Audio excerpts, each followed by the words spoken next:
Can you believe it? This week it will be 21 years since 9/11.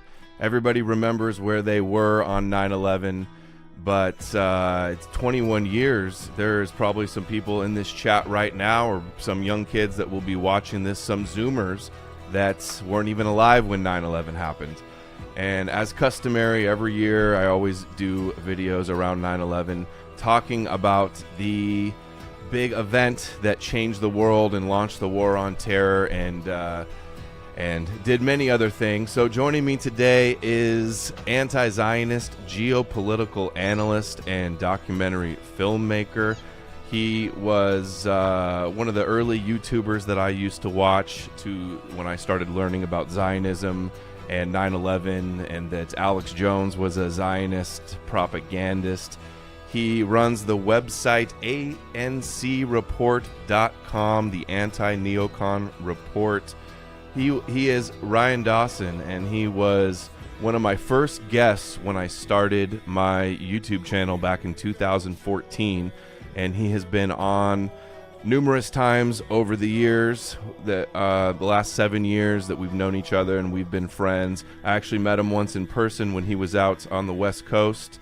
And in the last few years, we have had some minor differing opinions on some things, such as Putin, the influence of Chabad Lubavitch, and some other particulars.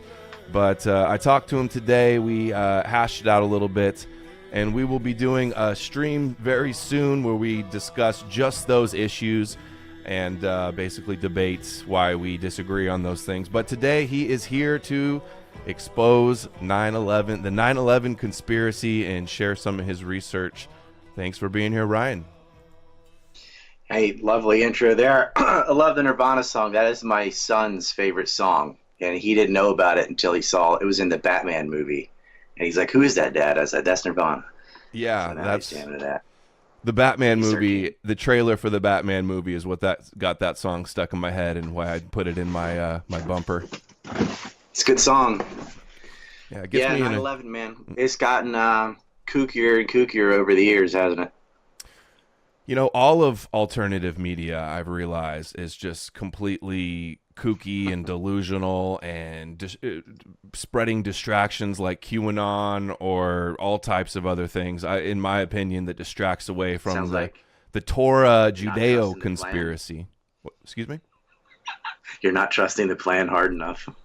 I'm not trusting the plan. No, definitely not. That's sarcasm. Yeah. So you have to say that's sarcasm nowadays, because no matter how stupid a thing you say, somebody believes it. Oh yeah, people will believe anything online, there's so many dumb people out there. Just imagine the average person and just consider half of the people are dumber than that. But you know, we've had a little bit of drama. We talked before this. I'm sure you're looking forward to the stream that we're going to do soon, where we talk about Putin and Chabad and our differences. But we agree on Zionist power. That has to be a good one. But like 9/11 is such a beast, you can't really mix it with in an hour and a half, right, and then talk about Chabad and Russian foreign policy and all. We'll never get to September 11th. And since people, for whatever reason, only care about 9/11 near the anniversary, this is kind of the only opportunity to get on it. Right. And, you know, it's still the biggest event in our lifetime. It really changed the world. And the nonsense from Jonestown, especially, Loose Change, Richard Gage, all the charlatans have taken over. But I'm still going to attempt to fight back and tell the truth. But there's I feel like they've won. Like, the damage they've done is nearly irreversible. But with Alex a little bit out of the way because of Sandy Hook and other things he shot himself in the foot on, finally we're able to start talking about it seriously. But with that melonhead and his microphone, it was impossible.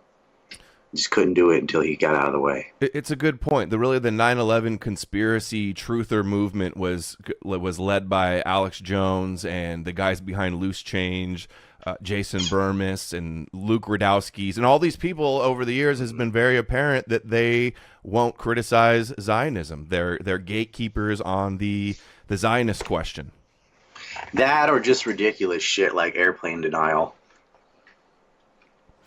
Like, So they won't talk about Israel in a serious way, but they'll say, they're either 9/11 half planers or no planers, or, all the holograms and stuff it got to with Judy Wood and Jim Fetzer. It just got dumber and dumber. and then it all Now. morphed into the QAnon stuff basically as well. Yeah, Q was like started off serious for about a week and then got subverted. I Kind of don't like think so. Occupy Wall Street, even BLM. The very, very beginning wasn't what it is now. But yeah, the FBI comes in and gets involved in a lot of these things, I'm convinced. FBI? You don't think it's foreign actors behind QAnon? Well, who runs our FBI? I don't know. You tell me. Zog. I mean, look at our State Department. Look at our Secretary and Treasurer. Look at the head of the CIA right now. They're all right-handed. Homeland Security. Oh, There's the bell. Handsome is my Zog whistle. Zog whistle. So your top latest on ANC report, Israel did 9/11. So you have a new documentary out as well. Many documentaries. The new one is Numek: How Israel Stole the Atomic Bomb. What are some of the other titles of documentaries you made over the years? The subtitle of that is "And Killed JFK." And killed JFK, right? But I was censored on Rumble for 9 weeks, so I kind of pumped the brakes a little, at least on the titles. But there's plenty of JFK stuff in that movie. Just can't put it in the title, which sucks. Yeah, I've how terrorists formed a nation, which is also about the Israeli state. We've got one called The Parasite, which explains how they reverse engineer and or just take gear they got from the United States and resell it to China illegally. China has our F-16 and our Sidewinder missiles, thanks to Israel. Going over all those details. Hell, I got a lot of films. Decades of Deception, War by Deception, The Empire Unmasked. Empire Unmasked talks a lot about 9/11 as well, including the Saudi and Israeli roles in the adult way, not in the like hijacker denial and all that stuff. And I feel like every time we talk about 9/11, I have to spend about 25, 30 minutes on defense debunking nonsense before I even can start explaining what happened. I have to explain what didn't happen. And it's just so taxing that I tapped out after a while. Like, okay, I cannot sit here and argue about the Pentagon with every noob. It's just it just sucked all the energy and life out of me. These truthers online need to realize that their go-to way of covering up conspiracies is by promoting a bunch of delusional conspiracies. That's their trick. Be very suspicious of everything. Yeah. Yep, and they either turn down or completely turn off anything reasonable. I believe the first YouTube video you and I did together was the first one you had censored. It was the one where we went over Sacha Baron Cohen's ADL speech. No, that's not the first one. That was the most recent one. Oh, good. I'm glad it wasn't me. No, and that was when the censorship was kicking up. I was having videos all the time blocked or suppressed. What would they do? You couldn't comment, you couldn't share, you couldn't see how many views it had, but then they disbanded it altogether. But no, that was the most recent time that you've been on. We analyzed Sacha Baron Cohen's ADL speech. You also came on when we were on brand new tube after that, though. I think you're right, we did do a brand new tube. You were on when I got the dancing Israeli pictures. Somebody did a FOIA request and sent them to me. That was before Sacha Baron, I think. That was, yeah. We did that video, and then we did a probably 3 or 4 before that. You need to come on the Horsemen. As well. You know about Four Horsemen? I do, yeah. Your show, The Four Horsemen. Well, it's like co-show, but you should come on that next month. Let's do it.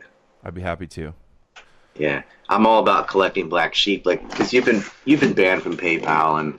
You've been banned from all the crap, right? Yeah, PayPal, Patreon, Squarespace, Coinbase, Facebook, YouTube with 135,000 subs. Twitter, Instagram. No, not Twitter. I've always held on to my Twitter. Yeah. Wow. Well. I behave myself. I'm very careful on Twitter because I know that. I mean, I was careful everywhere basically, but doesn't stop the attacks. Well, I'm glad you have an on-ramp. I lost everything. I got banned from YouTube in 2008. I got banned from MySpace in 2005. They messed with my bank cards and all that crap, and PayPal and Patreon and all that stuff. And like basically, Yeah, Vimeo took $6,000 from me. Assholes. Oh yeah, That's what happens when you get flack over the. I mean, I'm glad you're not getting censored on everything, but you will. Even Trovo and D Live, I had 11,000 subs on D Live as well.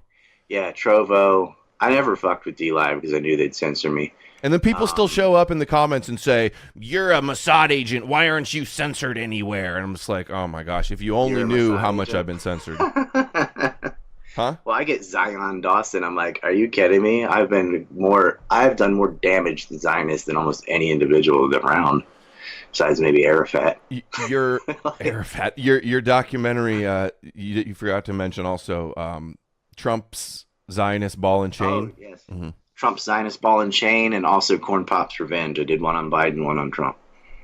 Corn Pop's Revenge. Corn Pop's Revenge is more people call it the Biden crime syndicate because a lot of it's on his children and stuff too, but a lot of it's on Trump's children and son-in-laws as well. But yeah, Trump's Zionist ball and chain is still, even though he's not president, it's still worth a watch because it gets into a lot of the white collar crime in New Jersey, New York is still ongoing. Still same people involved with that.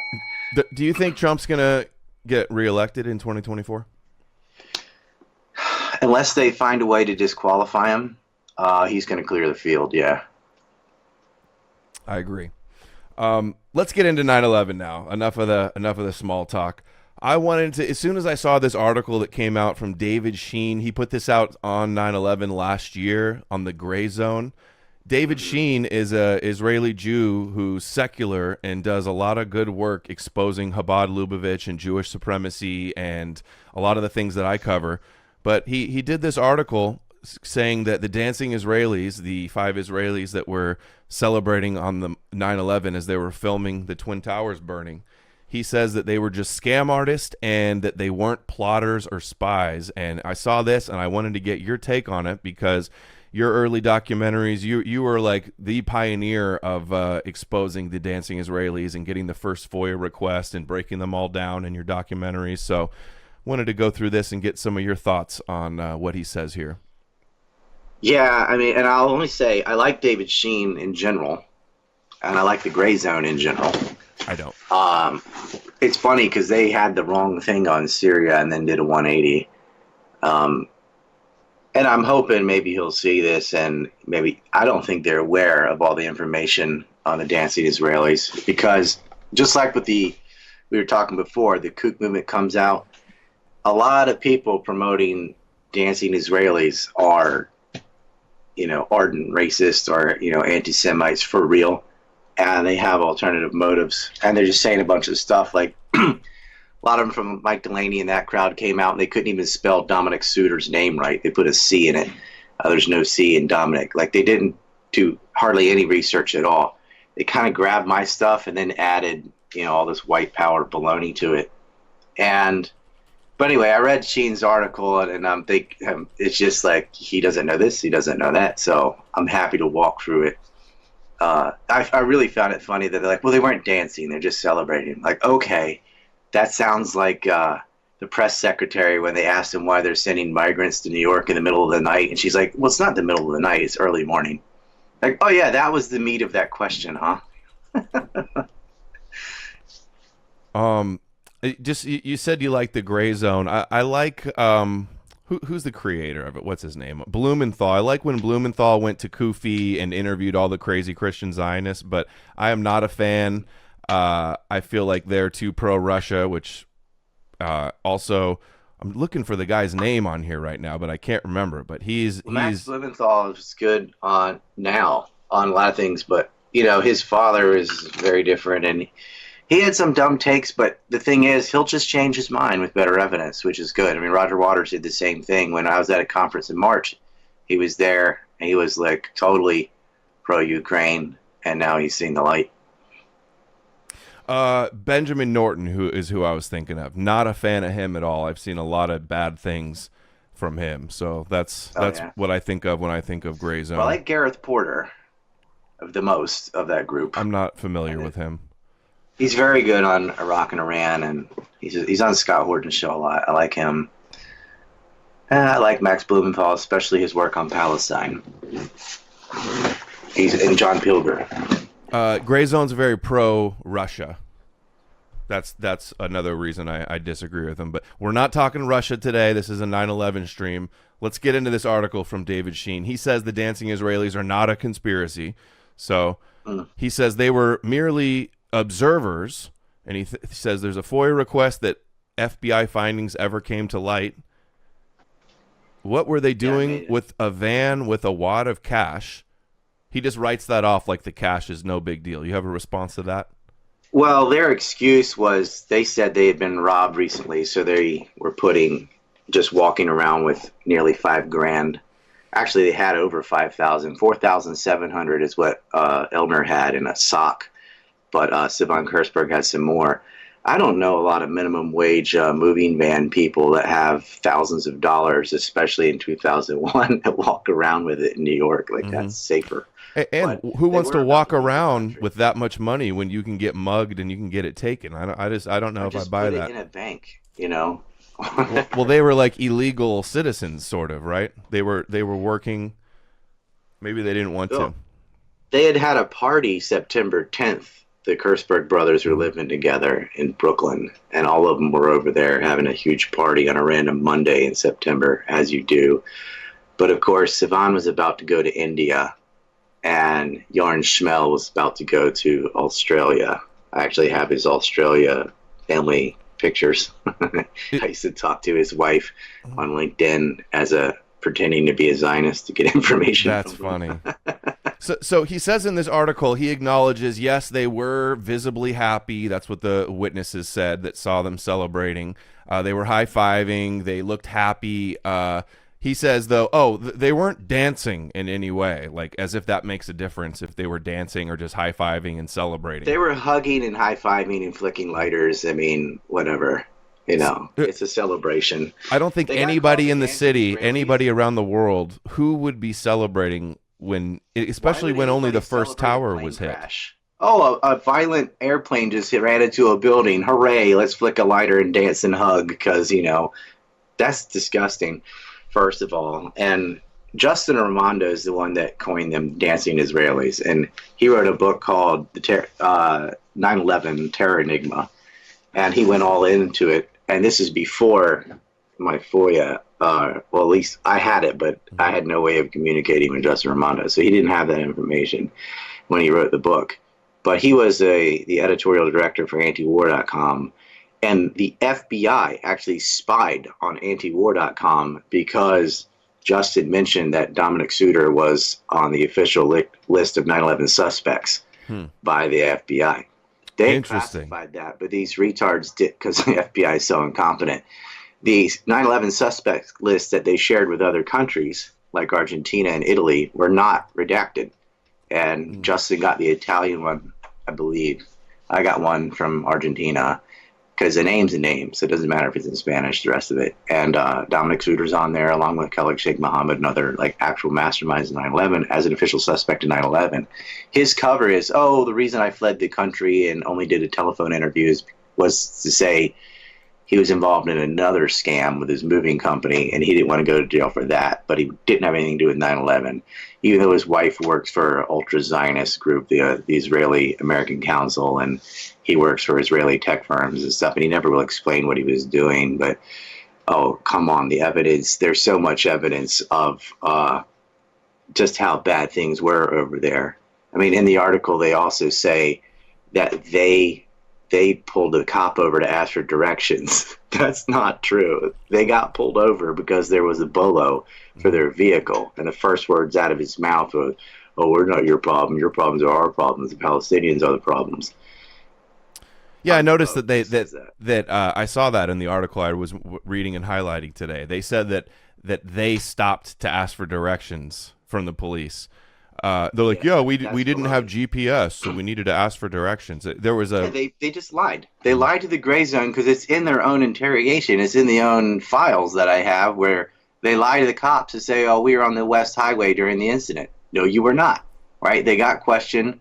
They separated them. They questioned them all, and all five of them had different stories from the other one. To even like say, they weren't dancing, so it's like it's not true. It's when they were celebrating is so stupid. It says here also They were giving each other high fives. This is what the witness testimony said. There's a question here: has the 9/11 call from the lady who witnessed the dancing Israelis ever come to light? Well, this is it has, but not like where, just online. You're talking about Maria Septimrelli. Like the audio of the call. So, yeah, well, it's in the movie called Defamation, I think is the name of the movie, some movie. And that is where most people first heard of this, was this film. It was even on TV. And David Sheem assumes that Maria is the sole source of the dancing Israelis because when her husband got home, they call and explain what happened. She even got binoculars out, saw the van, saw them celebrating. But she isn't the earliest witness or the only witness. But they think that's the witness that called them in. And the case does not rest on just Maria's testimony. There are other witnesses of the same day that saw the van parked there. They didn't see the Israelis because they were still sitting in the van. They didn't get out and start hugging and stuff until the plane hit. But the van had been witnessed there earlier than 846, which is foreknowledge. You have people who were painting a panel that saw it there. There's another man from Doric Towers that saw it there, and Maria saw it there. And her neighbor, obviously, who called her, had witnessed the commotion and told her to look outside. Lots of witnesses had seen that there. Also, their stories don't add up at all. And why would they all have different stories? Even though, oh, we went to the gas station. No, you went to the gas station at 2 o'clock. And we know because you idiots, one of you, the other idiots took a picture of one of them with the squeegee or whatever, and it has the timestamp. Now, there are several cameras. One had been rewound like 14 hours, so it says September 10th on it. However, that aside, Sivan Kirchberg had been witnessed at Doric Towers on September 10th and September 7th, and he was pulled out of the police lineup. So he didn't just like hear about the news and race over to Doric Towers. And then if you have to ask the cops for directions, by the way, they went to White Glove, we know that, and they definitely knew where it was. You don't know anything about New Jersey, but you just happen to know that there's a skyline view of the Twin Towers behind Doric Tower. How would you know that, right? It's only like 3.5 minutes, especially with no traffic, from Urban Moving Systems. I know that because I went there with the driver and tested it. We got kicked off the property too. We got kicked out of Doric. So you said that they were spotted with the van in the same parking lot, like kind of scoping out where they were going to film. 2 vans. There were 2 vans were seen there, and that white van was also the one in the front was theirs, parked diagonally. It wasn't like in a parking spot. It was like parked facing southwest or whatever, or east, looking over the Hudson River, like they're just staring at the towers waiting for something to happen.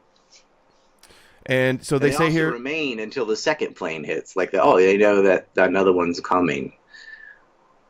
So they write here, Gray Zone spoke to one of the Israelis arrested and closely reviewed FBI casework on the rest. According to the Israelis, they learned of the first plane crash at World Trade Center North Tower when one received a phone call from a friend alerting him to the incident. Mm-hmm. So I remember from your documentary that they were there before the first plane hit, and you were able to decipher that from these declassified FBI documents. Can you explain that? Yeah, I can show them. And also, only 3 of the 5 are there at Doric. Mm-hmm. The other 2 are not. So like, were they just not interested in 9/11? Just didn't want to race over there. Paul Kirchberg and Mamari are not there. It's Sivan and Yarn and Elmer that are the ones seen, and the ones seen in the photographs. Now you will see all 5 of them in the photographs you have, but that's not at Doric. That's on the roof of Urban Moving Systems. And Dominic Suter was up there with them too. And they all think it's the greatest thing ever. They're all smiling. They all thought it was awesome. And there's an interesting line there in Mamari's testimony because they tell him, bring your camera, come up to the roof. They're about to take down the second tower. How do you know? How do you know it's about to fall? That was in the FBI report. They said that come up with the camera because it's about to fall. Mm-hmm. Yeah, everything I'm saying is in my film Empire and Mass, and the documents on the screen when I say it. Like,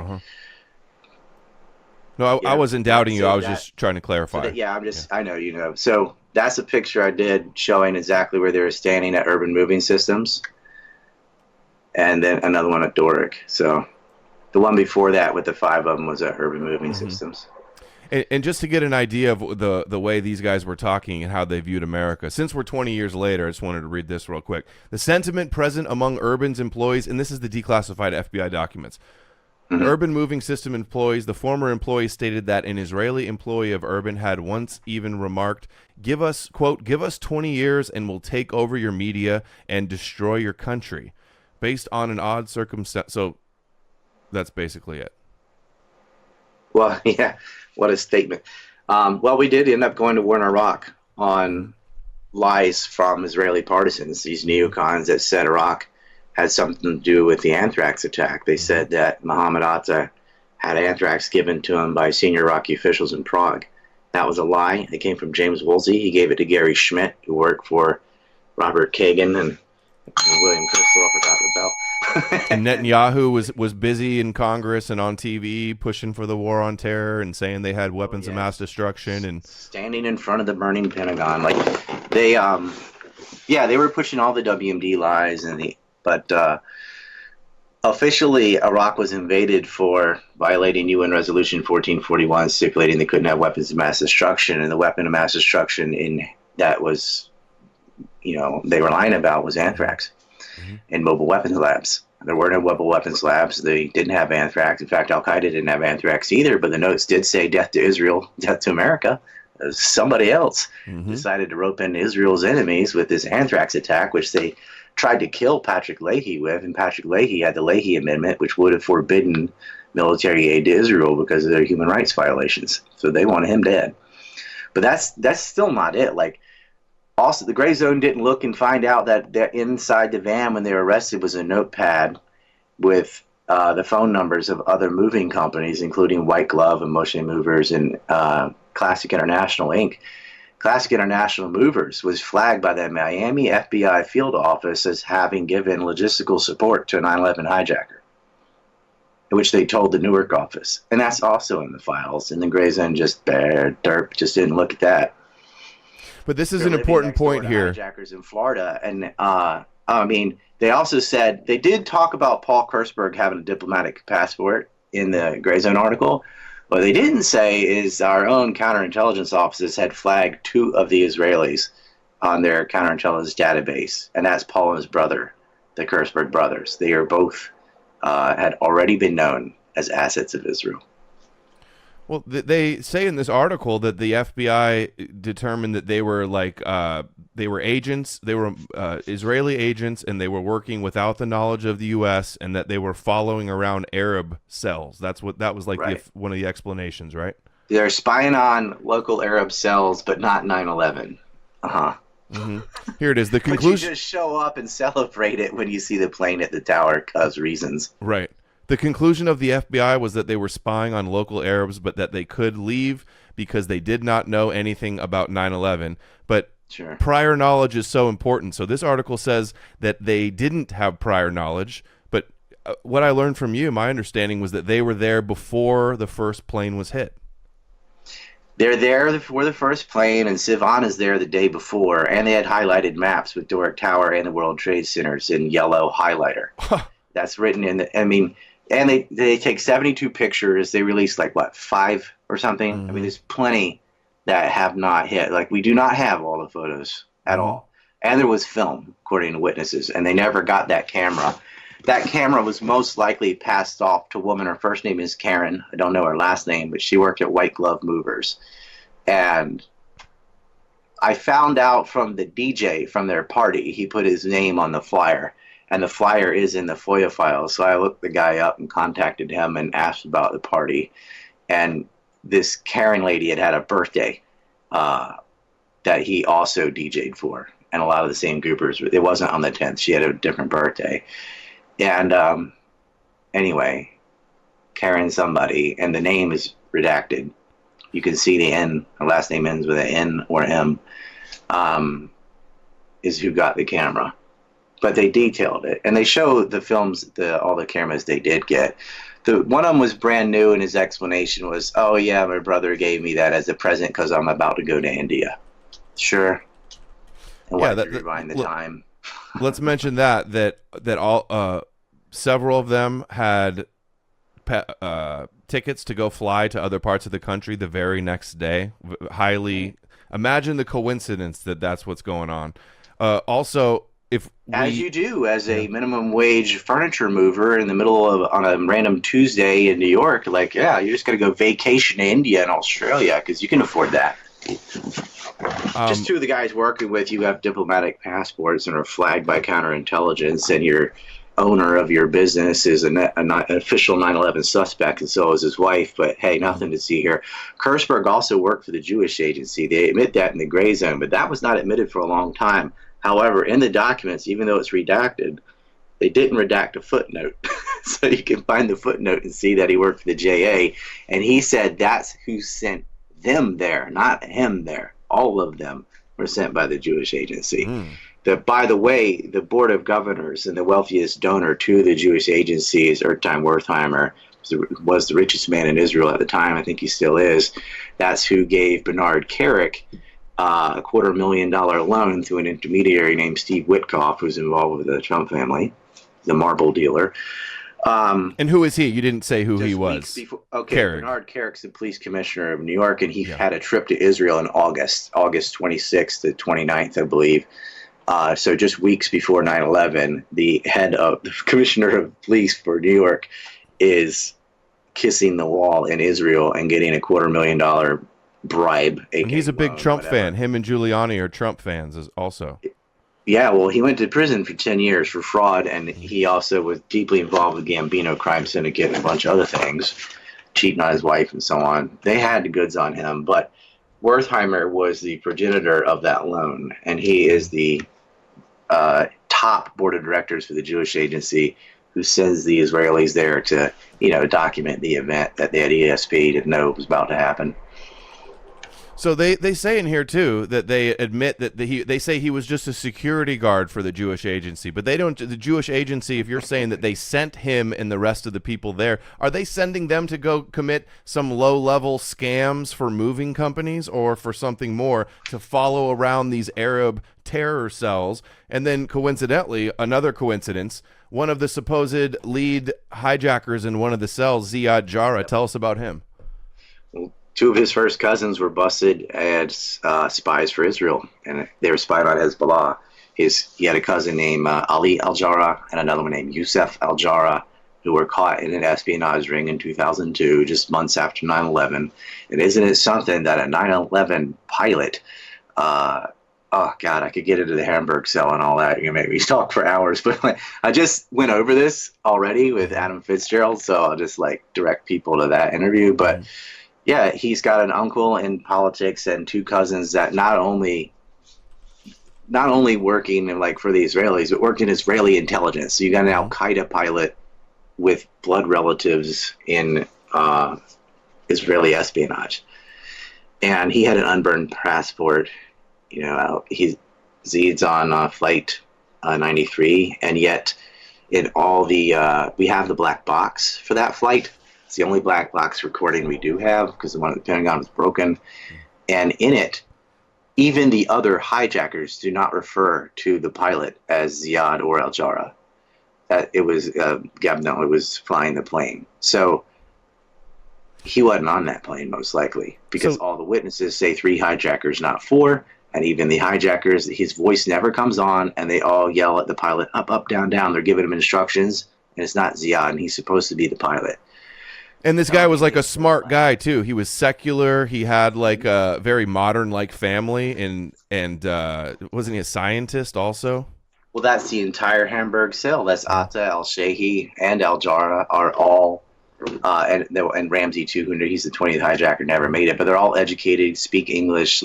They're very different from the quote unquote muscle. This is not like Nawaf Al-Hazmi or Khalid Al-Mitar or whatever. These meatheads barely speak English. These are very educated. They're engineers. They're, college going to college or graduated from college. They got money. They took trips to Afghanistan. Mohammed Atta even had a very wealthy bagman named Mohammed Zanmar, who is not in the Pentagon files or anything, but we find out about him later because there was a prisoner swap in the Syrian war where they got this Al-Qaeda operative out of jail. He admitted he was a money man for Atta. But they had go-betweens. They all met with KSM. KSM is more of a mastermind than Osama bin Laden, really. And, he's blood relatives of Ramzi Youssef, who bombed the World Trade Center in 1993. And there's some fuckery there, too, with the FBI and so on. And so, but the thing is, these moving companies, if they gave logistical support to, I think it was Omari, who's in the video of Muhammad Atta in Maine, out to the ATM video, that is something else. That's not just spying on local Arabs. Mm-hmm. That's like your little network was moving around Al-Qaeda operatives who were directly involved in 9/11, like on the plane and hijacked a plane and murdered all those people. And then you're celebrating the attack, and then there's traces of explosives in your van. There's another separate van packed with explosives, according to all the live reports that just got memory hold. And there was a van that the police and fire department said may have had an explosive device in it that was pulled out of the parking garage World Trade Center and sent up to the Church of Dades. That's reported live by Pat Dawson, no relation, and Rick Sanchez. And written news and da-da-da-da. And then the other vans, it's on CBS Nightline, it's on Dan Rather's, it's on, a lot of people reporting about this in the Meadowlands and near the George Washington Bridge. And all this disappears. But what I found interesting is, as that's going on, there was a call to the cops about Palestinian bomb makers at the airport headed toward the World Trade Centers. Mm-hmm. And so I think it was the Lincoln Tunnel or the Holland Tunnel or whatever, but they just closed them all down. The George Washington Bridge, the Lincoln Tunnel, the Holland Tunnel, they closed down all access, and they end up scooping up some of these other vans from Urban Moving and the Classic International and stuff, some of which had traces of explosives, some were packed with explosives. This was after the towers were already gone. It appears that the original plan was to have truck bomb. First, they sabotaged the fire prevention systems. That's a different story we can circle back to, but secondly, there may have been, and there is some evidence for this, explosives in the towers in the form of truck bombs in the parking garage, because you had the whole subway full of smoke. You have lots of witnesses that heard doon. That's the cars going off, right? I've seen video where you hear the big explosion, which they believe was in the basement or underground before the plane hit, and same with the custodian. There was a third explosion. There's a third explosion like that shook it. Like this is. People probably seen these clips, but we're putting it together. They had at least pulled out a van packed with explosives. So what I think, this is very reasonable speculation, what I think the plan was is they hit above and trapped everybody above that hole. And then they were supposed to blow out the first floor and have it collapse, have the lobby collapse into the basement level so that no one could get out. And partly the lobby does collapse, but it doesn't fall into the basement. The basement got obliterated, and there are people down there, and William Rodriguez and stuff. Like, even though his story keeps getting more exaggerated, his original tale and lots of other witnesses talk about, just people got eviscerated below at the same time the plane hit above. So had the lobby collapsed in the basement levels, you would have had a casualty rate around 55,000 dead instead of 3,000. And then all the Pearl Harbor talk would have worked. But so the lobby was completely did get out. The lobby was completely destroyed, and they claim the official story is that the firebomb went down the elevators and then exploded in the lobby. That's the official story. Well, no, yeah, it was destroyed, but it wasn't completely destroyed. It's not like the floor fell. Like, yeah, the panels are broken, the glass is broken. It got messed up and shaken, but the floor didn't collapse into the lower levels. That's what they needed. Because if you had done that, then no one can get out the door, right? There's just an elevator to nowhere. And so everybody in that tower would have died unless you went to the second floor and jumped and maybe broke a leg or something. I don't know. You would have been screwed. So let's back up a little bit, because right there. Yeah, we skipped through some of this stuff just so people can wrap their heads around this. These Israeli moving systems groups, and probably other Israelis, art networks or whatever, were spying on these Arab terrorists. Talk about art. That's a different thing. I'm just saying cells of Israelis spying in America is what the point I'm by bringing them up. Yeah. And then the uncle of one of the alleged hijackers, who the family says was innocent, smart scientist, grew up in a secular family. Family said he was an innocent passenger on the plane and that it was a conspiracy. His uncle is a Mossad agent who worked for Mossad for, what does it say here, 25 years or something crazy? 25 years. 83, I think. 25 years working for Mossad. I mean, that is high. Nobody's going to be able to sit there and give you a straight face and say that's not suspicious. This New York Times too. It's not like, it's weird. These stories came out, but they came out in like 2009, 10. I mean, we had it out. I think USA Today covered it in 2002, but it just sort of got memory hold. You couldn't get this information out because you had loudmouths out there saying there's a bomb in every window and nanothermite and planes aren't real and like hijackers are still alive. It's like, okay, it just got lost in the ether. Stupid. What Adam and I are saying now is just a little slither of information about 9/11 that a lot of people probably never heard of. The Judy Wood space beams is another one that seems highly suspect also. So the DEW weapon. Yeah, the DEW weapon. And remember, there was the Fox 5 series, the 4-part series about the Israeli spies all over and how Cameron, yes. What is it? Not Comsec, Comcast. What's the name of that? Converse. Those two companies, Converse and Infosys. Amdocs and Infosys. All they were. Yep. They were spying. They had all the cell phones, and they were following these people. These different other moving companies, Israeli moving companies, were right next to and following and living next to these hijackers and stuff. Yep. Something was going on. Their telecommunications network anytime the local authorities were getting close, and they would change what they were doing, like someone was tipping them off. Right. Because they were. Yeah. That's prior knowledge. That report never aired on Fox. It was on Fox's website. And then that got pulled. That got taken down. And then there's the stock options too. What do you think about the stock options? It showed put options. I asked Sean Atwood. I mean, I knew this anyway, but I asked Sean Atwood because he was a stock trader.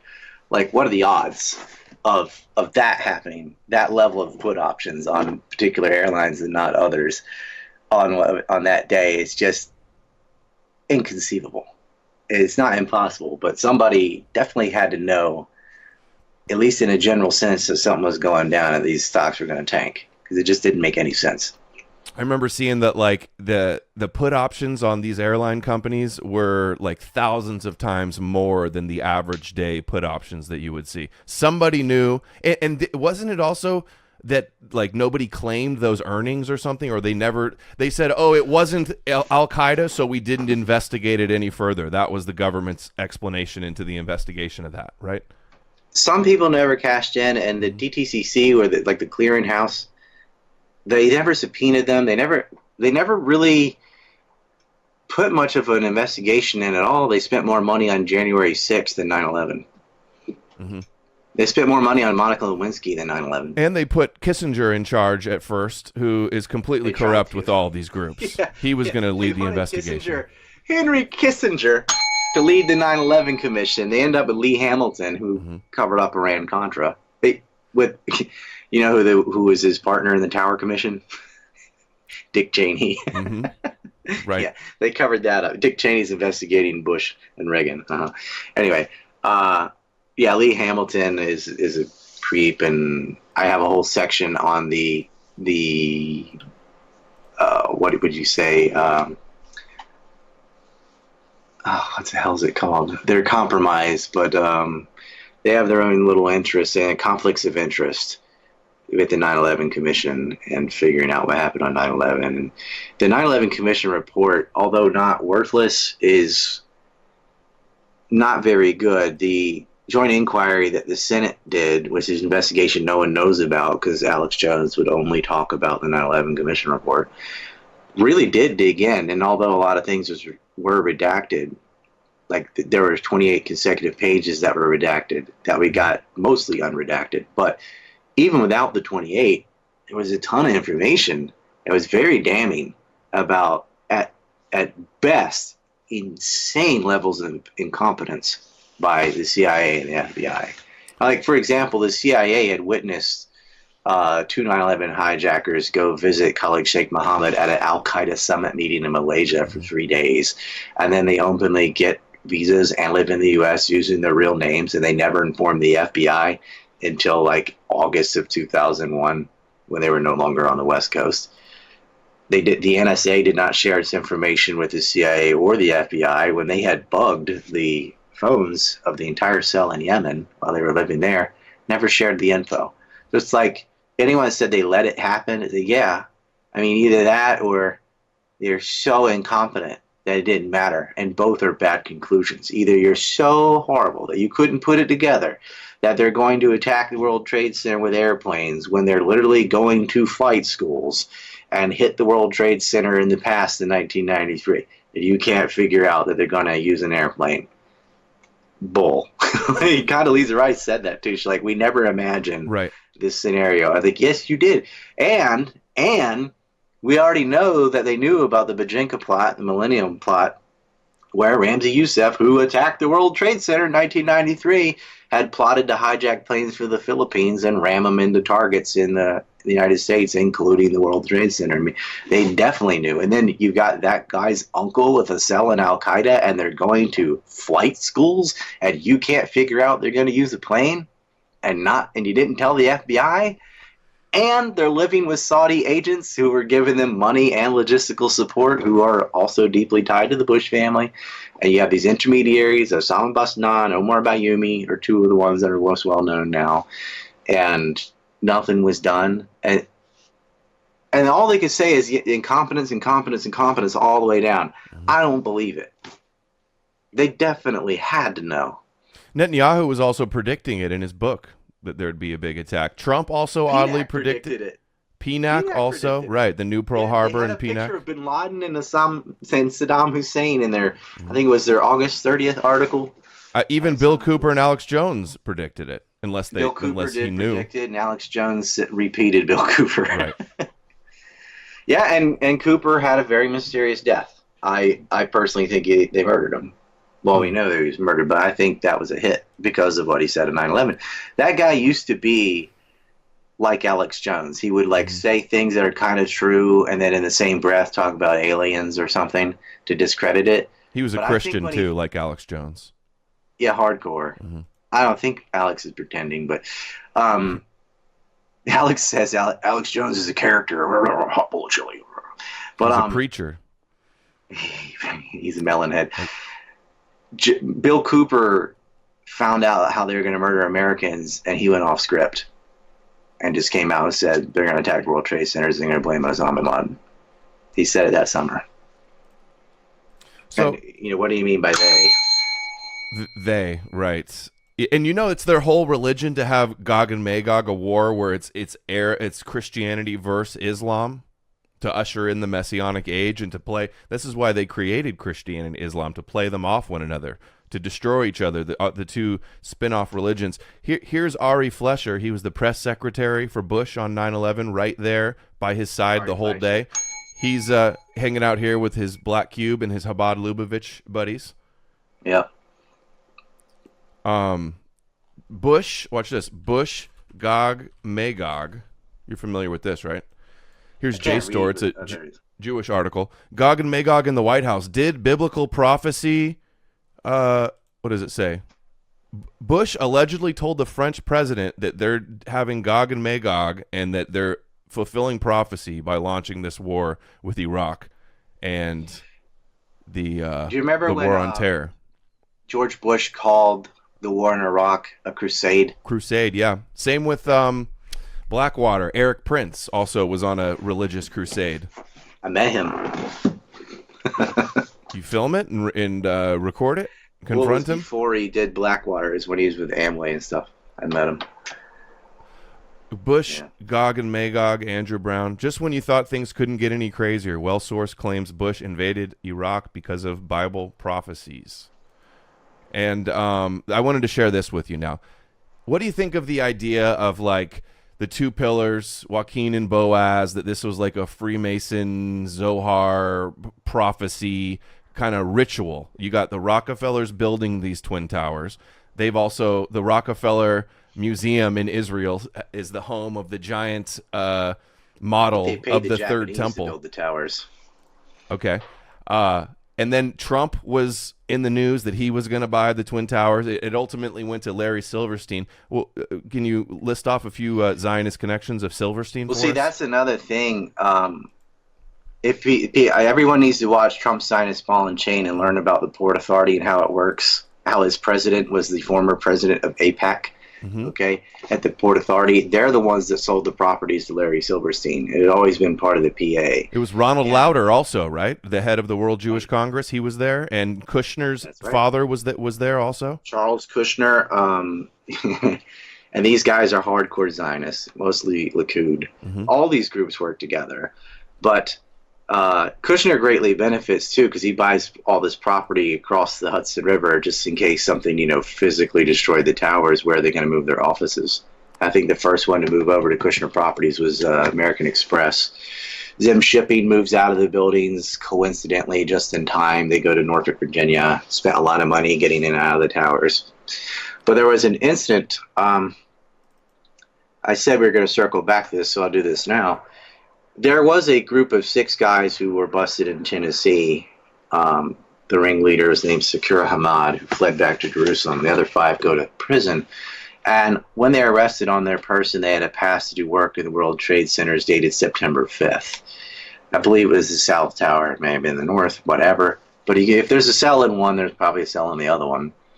And they had no explanation for what kind of work they were doing. They said they were upgrading the fire prevention systems. Well, the company they worked for didn't exist. It was just a residential office in New York called Denko Mechanical. Sergey Denko and Dave Cannell, David got in trouble for falsifying fire suppression credentials, like reference letters that they just wrote themselves or from places that didn't exist, to create a company that got in there. But the PA, the Port Authority, is who would have had to have hired them unless it was from a tenant, and they didn't.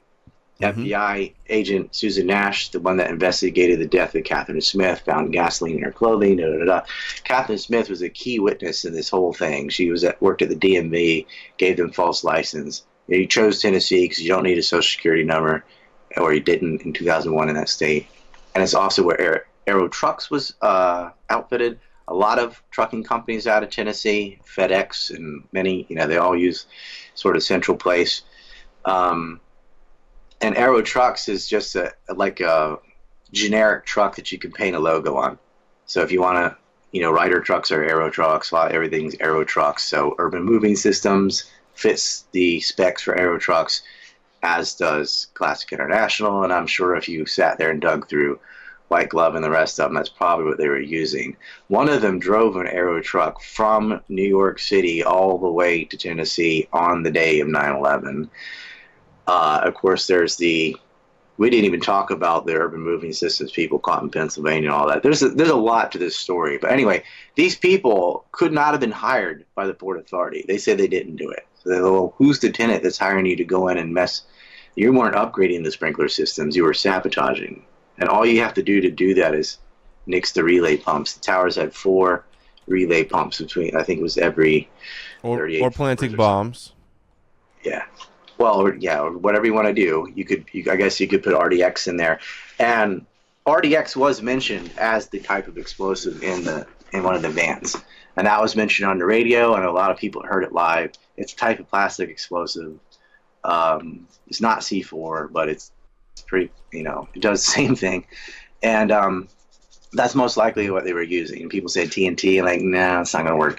It's not reliable. Thermite, not reliable. RDX, you could do. That's what you use. If you want to demolish a building on purpose, that's what you use. You don't use thermite. Thermite's more of an acidic cutting agent. It's not relying. You couldn't time it.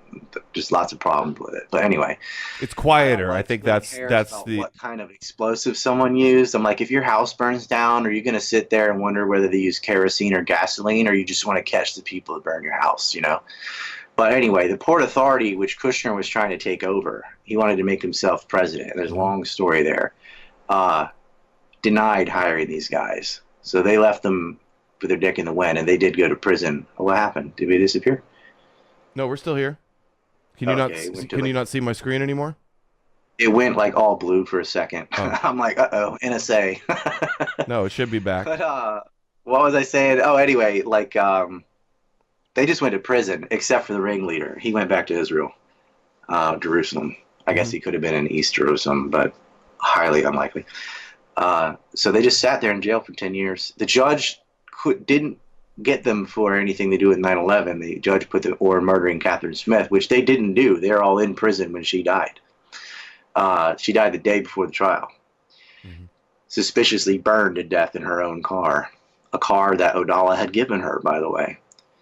And so, yeah, they just sat there. And what was this woman that? Hold on. What was this woman that was burned in her car? What's the significance of that? What did she know, or what was she about to testify? She worked at the DMV, so she had given them a lot of fake IDs. Okay. And they bribed her by buying her a car. So giving who fake IDs? The woman that worked at the DMV. Who did she give fake IDs to? She gave it to Khalid Abdallah, Sakira Hamad, all the guys that got caught doing illegal work in the World Trade Center. Okay. She was giving them IDs. She had been doing that. You don't get a car for 5 fake IDs. She must have been giving a lot of people IDs. Because if you're going to have a moving company front business, you're going to need a lot of driver's license, and you don't want your real name or anything on them. And so, anyway, a lot of them out of Tennessee and Florida. And, Jorn Schmel had a Florida license. But I think he had an address there, but that doesn't mean he lived there. One of the tricks, and a lot of Cubans do this too, is they'll write in and say, "Oh, I lost my driver's license. Send me another one to this other address or whatever." But then they keep the old one, which for all intents and purposes will still work. I mean, if you show that at a gas station or a cop or whatever, that's your license and you're him or her. But then you can get 2 driver's licenses by saying you lost your original one and you got another one. And that's the way they get a lot of illegals to say they have a license so they can get a job somewhere and go, "Yeah, I live at this address." No one's going to go check the house and see if you live there, right? It's and most of the attention is on the Hispanic community about that. But the Israelis are doing the same game where they would play the address game. And so that's why you see, did this guy really live in 16 places? Probably not. It just keeps getting fake IDs for everybody. And the art students were doing that and got caught doing that. And very interestingly is one of the guys in this cell had been the roommate of a prominent Israeli art student. They lived together in Colorado, but he was busted in Fort Lauderdale, Florida.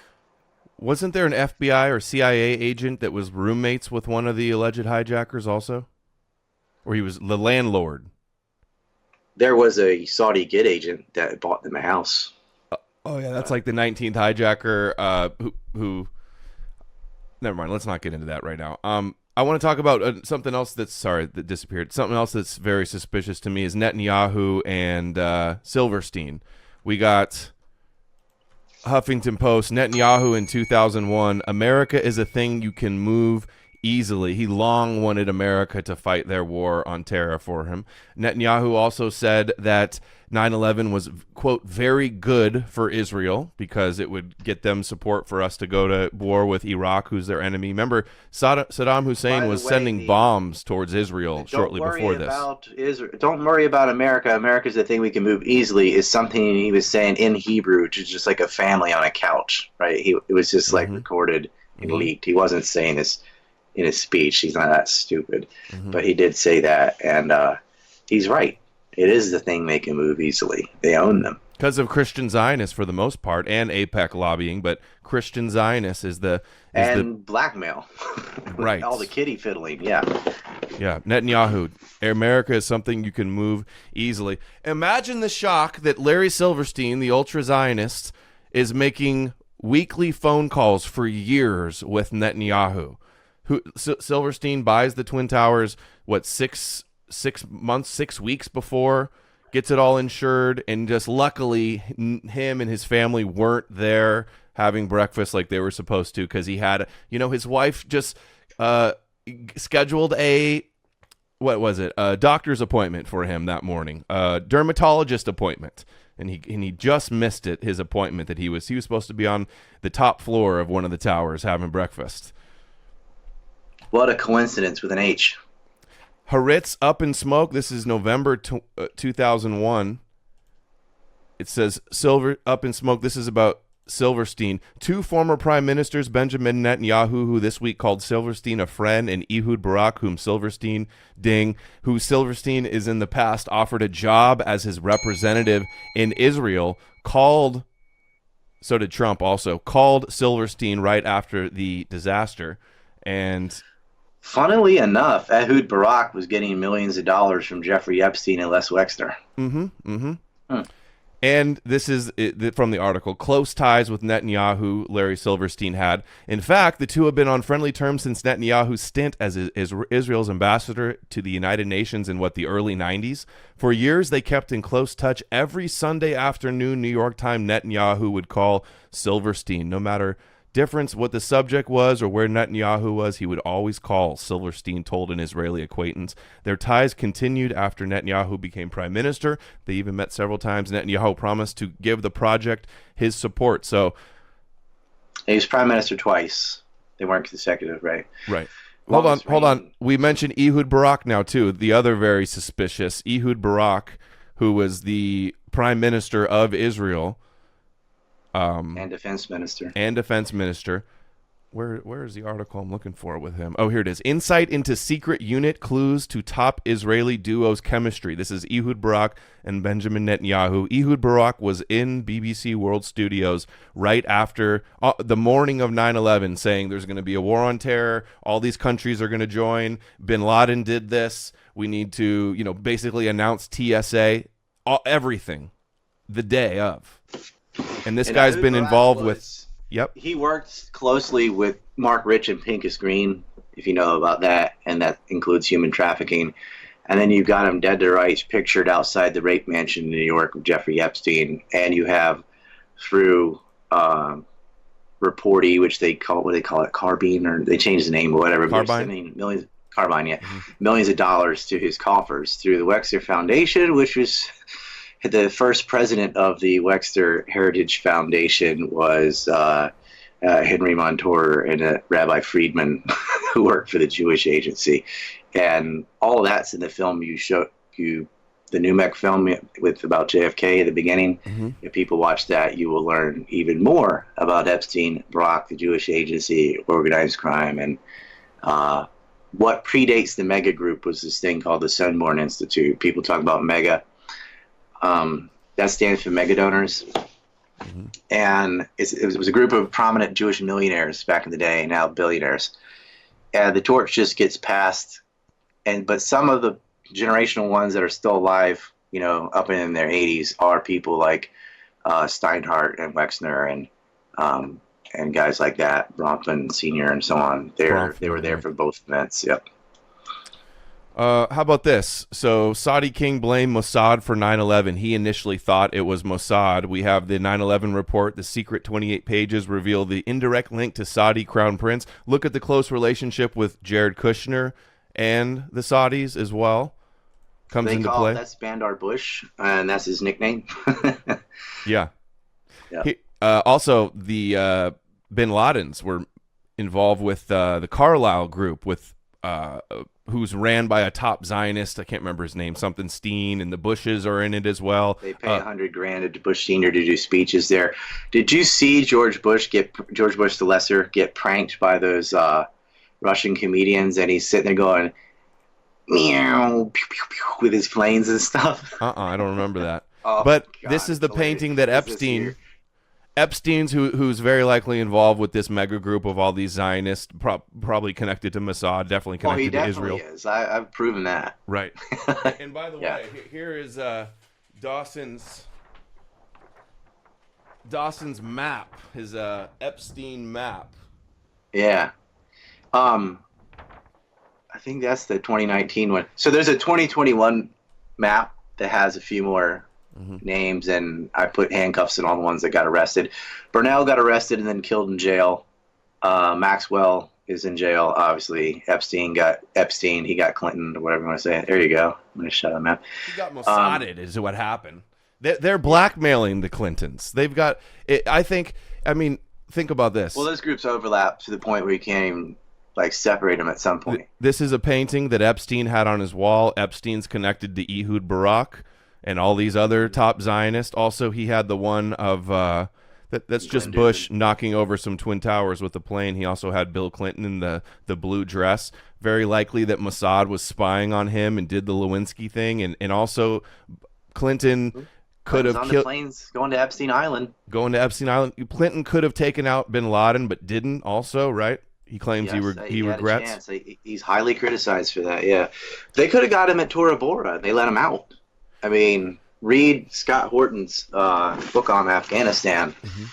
That's super detailed and sourced, and he agrees with me. Like, yeah, it's like, again, I guess you could say an insane level of incompetence, or that was on purpose. You know, there's so much money to be made in war on terror. You gotta see, another thing moving this thing around is the MIC. The military profits involved in getting conflicts generated, you know, and all the debt to kill each other in Ukraine or whatever. Like, they make a lot of money. Think of also how the war on terror hurt America. All the debt and profits for the war profiteers. All of the how America lost its standing and its credibility in the world. You know, we're looked at as evil fools because of Iraq and because of the war on terror. It's completely it's helping destroy America with the debt in this war. It cost trillions to topple Iraq with no gain. They didn't get oil, and the people you had our oil get under their sand and all that. Go look up the import-exports from Iraq before and after the war. They don't change. America did not get more oil out of Iraq after the war. You know who did? Israel. Mm-hmm. Israel got 77%, more than 3/4 of their oil, all came from the Kurdish annexed region of Iraq. It was do or die for them. Almost all of their oil. More than 75%. 77%, you can look that up right now in Forbes. 77% of Israeli oil came from Kurdistan. Well, you just reminded me of something, too. I remember Netanyahu bragging about the Israeli tech sector, and he said right after 9/11, Israeli people came up with a new door for planes, and now that plane's on every door. It's like, oh, isn't that another convenient connection there? But let me just finish this about Ehud Barak and Netanyahu. They're in a top Israeli secret unit going back decades, I think to the 60s even. No, 1972. Sayeret Matkal crystallizes for many Israelis the view that Netanyahu and Barak still today operate as a covert team. And that article also says a little clip on Skype for Israeli import, because I didn't get the Forbes, I got Jerusalem Post, but whatever. 77% of its oil supply from Kurdistan.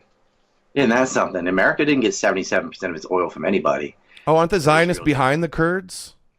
Aren't they the ones pushing for them to have sovereignty? Again, I have another film called Syria, Israel's Invisible Hand, that goes all over that too. This is why I get banned. Me too. Here's Ehud Barak and Netanyahu, top. Oh yeah, the Iraq War is about oil, all right. Israel's oil. Yeah. Bush did it. That's what we always hear. Oh yeah. They have long-term goals, Barak and Netanyahu.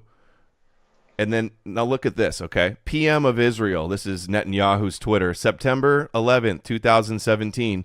They say, we also understand the pain of our American brothers and sisters. They make it about them, of course, who are marking today an event of enormous magnitude, the September 11th bombings.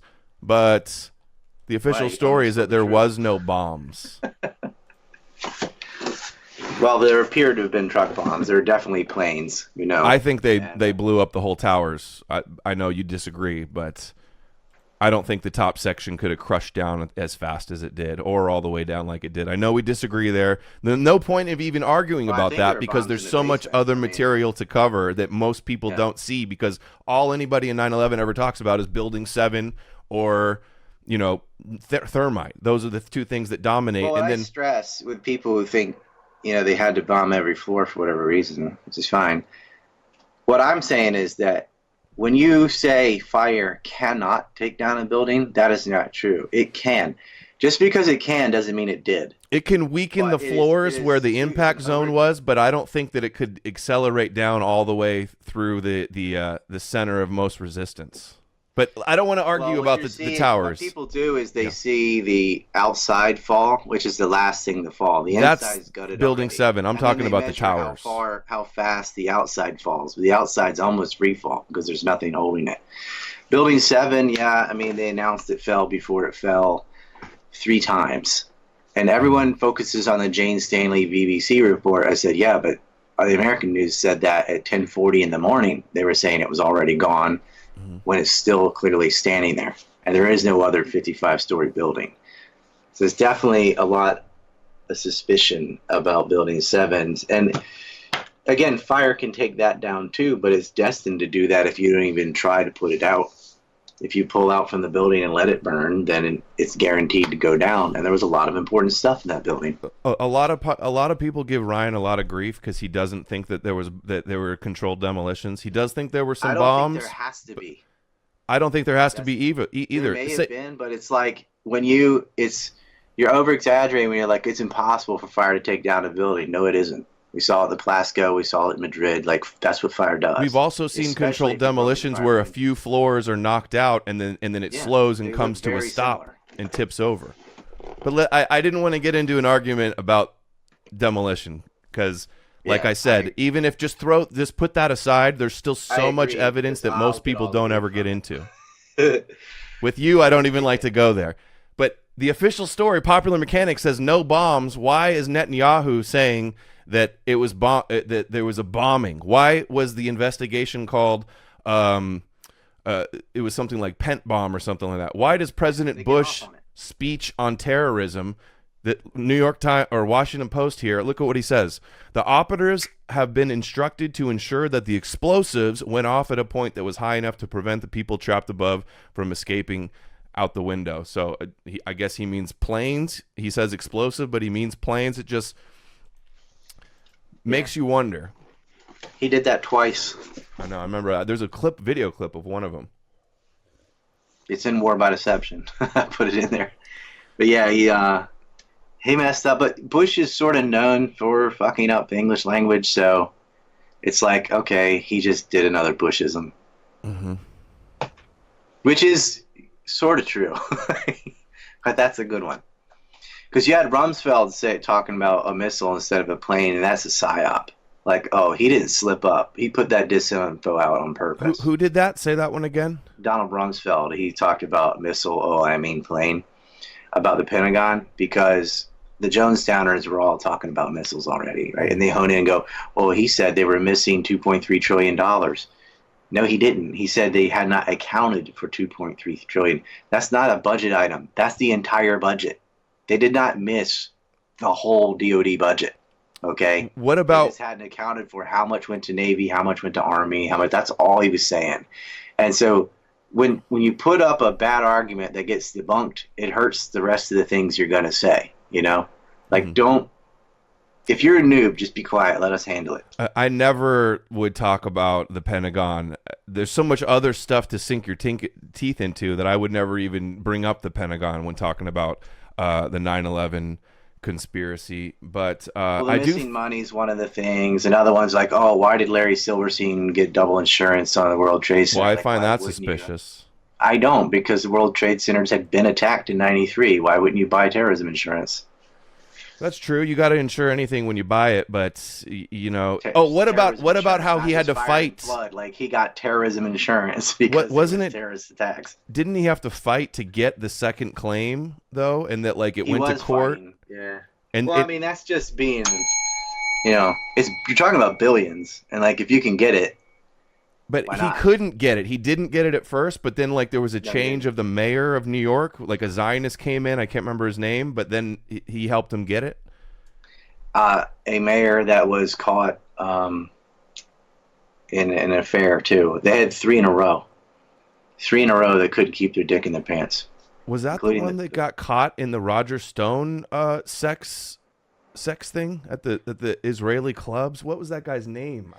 I'd have to go back and look at that. Like, it's been 21 years, and I'm starting to forget stuff. I know, yeah, me too.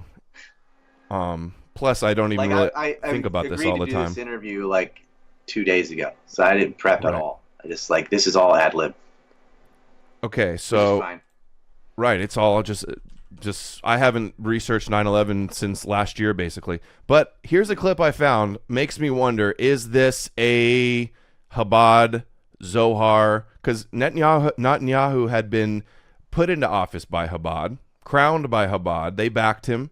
He had been meeting with the Rebbe for years, saying, he's following what he says, basically.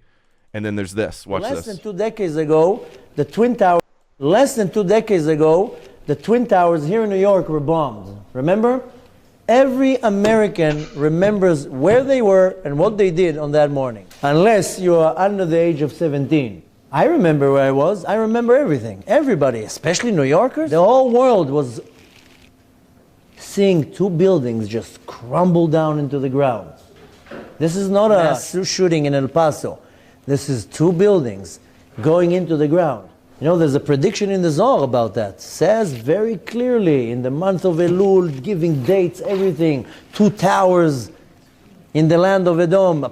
Clear prophecy in the Zohar about the Twin Towers, with all the details. So the same way the world was shocked with the Twin Towers, how shocked will people be when suddenly the whole world changes? Less than 2 decades ago. What do you think about that? Rabbis saying that 9/11 fulfills a Zoharic prophecy. Well, did you catch the very beginning where he said bombed? He did say bombed, yeah. Well, he thinks it's a conspiracy. He blames Bush and the CIA, but he thinks it's a conspiracy. Can you play just like the first sentence again? Sure. Yeah. Less than 2 decades ago, the Twin Towers here in New York were bombed. Remember? Every American... Yeah, remember that. Yeah, remember that they were bombed? Now watch this one. Here's another one. 2 buildings. I'll be right back. Wow. You know, I'll tell you something. I think I already told you this, by the way. That 1 week before, how do you call that? The World Trade Center.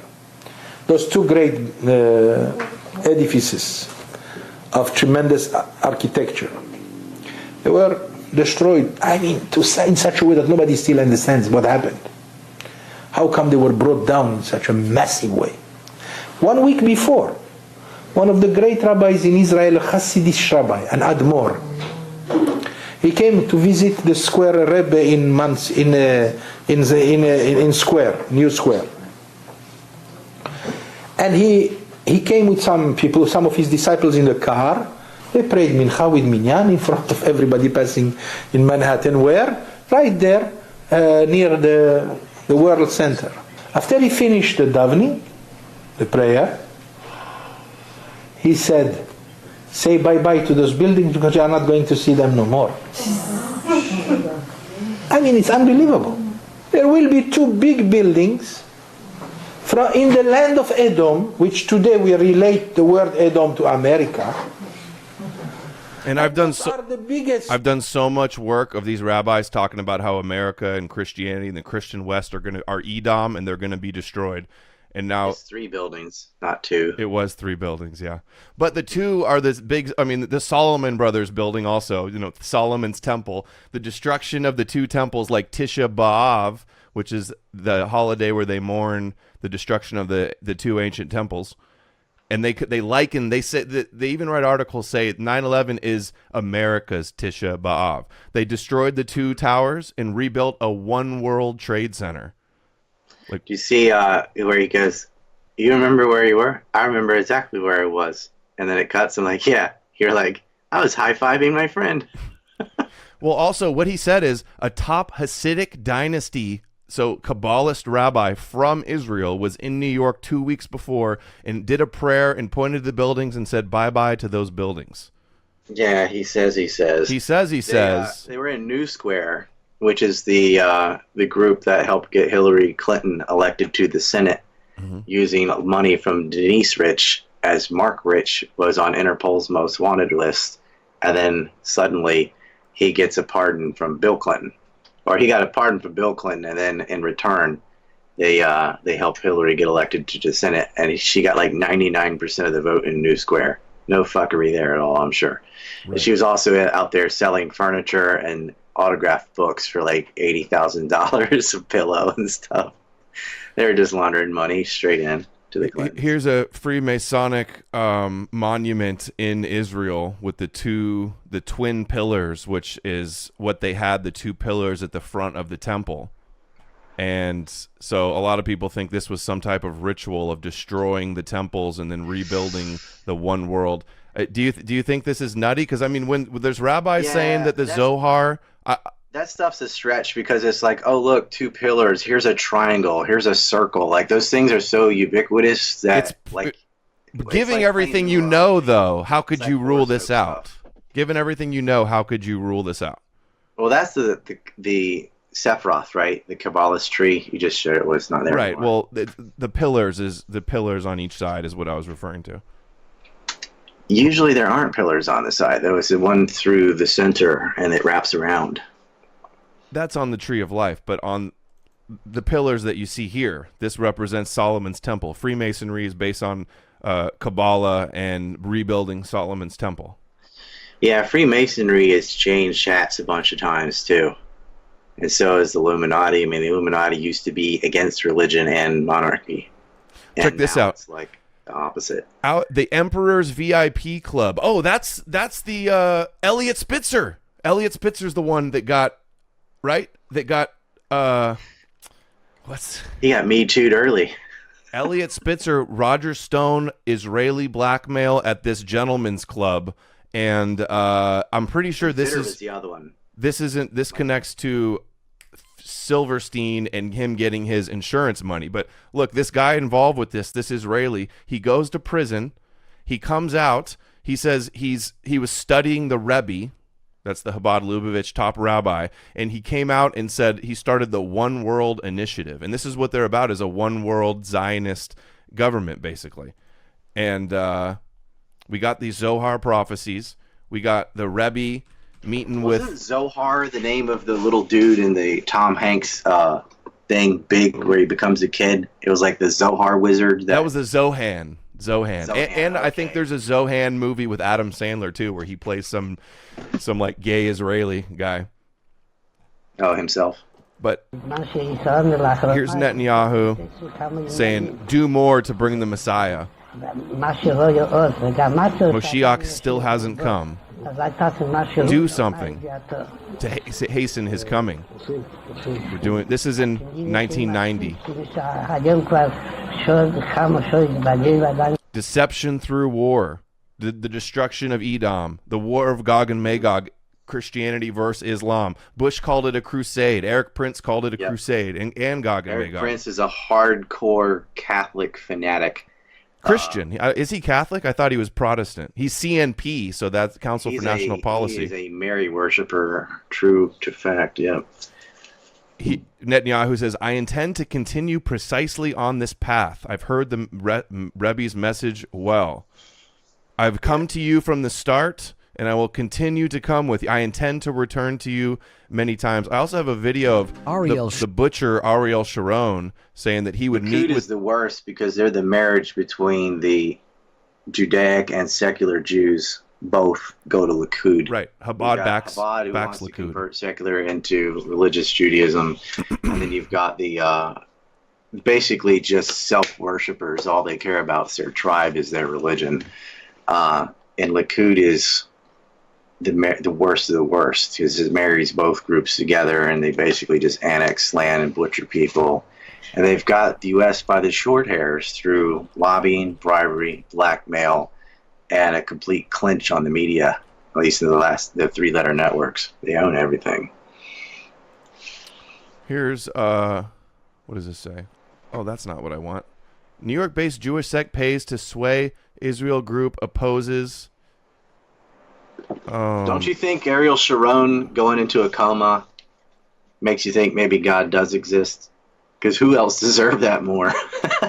Oh, well, this is what I want to show you. Ariel Sharon, the butcher, Prime Minister of Israel, said he would get many letters from the Rebbe, and he would give him letters that dealt with various issues, from the situation in Israel to the most interesting military analysis. I wonder what that could be.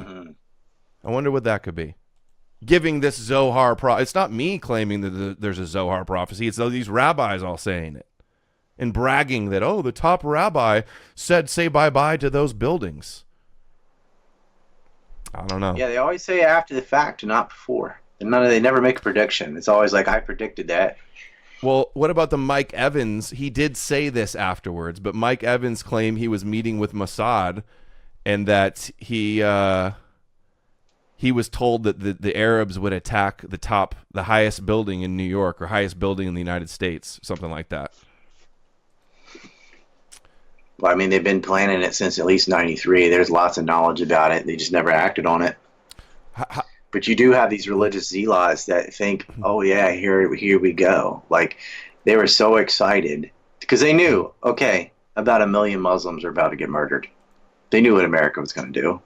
And that was even some of their explanations, like, oh, we could deal with this every day. Now America's going to get involved and they're going to destroy all of our enemies. But they made sure to direct it that way with the anthrax attack by saying, death to America, death to Israel. P.S. We're all evil Muslims. 9/11, 9/11. It's like, look, go kill the Muslims, America. Go kill these Muslims. Not Saudi Arabia. No, not our partners in crime. Just the Shia. We want you to topple the Baathists and the Shia because they are opposing us. Saddam is supporting Palestinians. We hate Hezbollah. We hate Iran. But when it comes to Bahrain, Saudi Arabia, all the things that Kushner made pacts with, they're already allies. It's not a Jew versus Muslim thing. Right. Oh no, they're Abrahamic brothers. There's some that don't like them, but there's people that are definitely on board. You know, something else. People say the Saudi royals are crypto Jews. I don't know. They could be. I don't know. I haven't seen the solid proof for that. Something I forgot to mention. I wrote down also the security companies at the World Trade Center, Kroll and Associates, that are connected to all these Zionists and former Mossad agents working for Kroll and Associates. There's AIG in the what is it, Bear Stearns or one of the Martian McLennan, all these Zionist Martian McLennan was there, banking companies on the floors that the planes crashed into. Also, it's just like everywhere you look, Zionist fingerprints everywhere. Which Alex Jones the thing even with that is, if they'd hit a different floor, there'd still be important stuff. It's just like which side the Pentagon hit.